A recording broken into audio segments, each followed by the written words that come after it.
Bonjour à toutes et à tous, mon nom est François Parlant et aujourd'hui je vous montre comment mettre les unes en dessous les autres trois feuilles de données tout en conservant dans une colonne le nom de la feuille d'où les données proviennent. C'est parti! Pour importer des données que vous pourrez ensuite actualiser à chaque fois que vous cliquerez sur ce bouton, vous devez aller dans Données et dans Obtenir des données, anciennement Nouvelle requête. Ici, vous pouvez cliquer sur À partir d'un fichier et choisir quelque chose qui vous intéresse. Nous allons choisir à partir d'un classeur et je vais choisir mon classeur de données. Une fois que Excel charge vos données, vous voyez qu'ici j'ai trois feuilles et j'ai besoin de les importer. Comme j'ai besoin de les avoir toutes les trois, je vais cliquer sur la case Sélectionner plusieurs éléments et je vais choisir mes trois feuilles.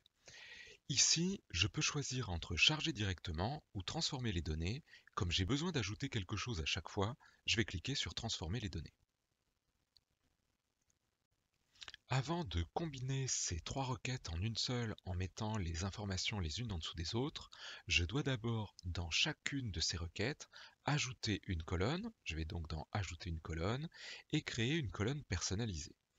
Ici, on va me demander de changer le nom de la feuille. Je vais mettre par exemple réseau et je vais me mettre après le égal pour indiquer que ce que je voudrais ici, c'est avoir entre guillemets le nom de la feuille qui m'intéresse. Ici, j'ai marqué dépannage pour que toute la colonne contienne le mot dépannage. J'appuie sur OK et maintenant, je fais la même chose pour la deuxième colonne.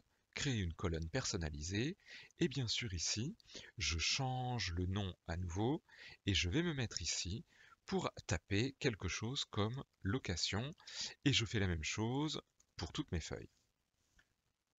Vous veillerez bien à ce que le nom de la colonne soit identique dans les trois requêtes, sinon Power BI ne parviendra pas à les mettre les unes en dessous des autres.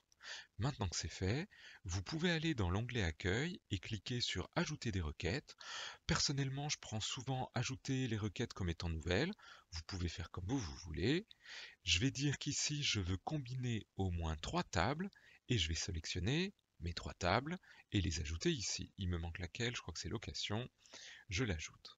Je clique sur OK et maintenant, Power Query essaye de créer une requête qui s'appelle Happen, c'est-à-dire qui combine, qui ajoute les informations les unes en dessous les autres.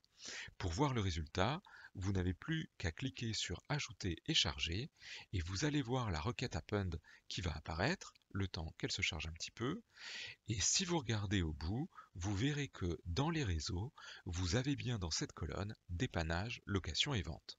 À chaque fois que vous actualiserez la requête, si votre document source a été modifié, les données se modifieront aussi.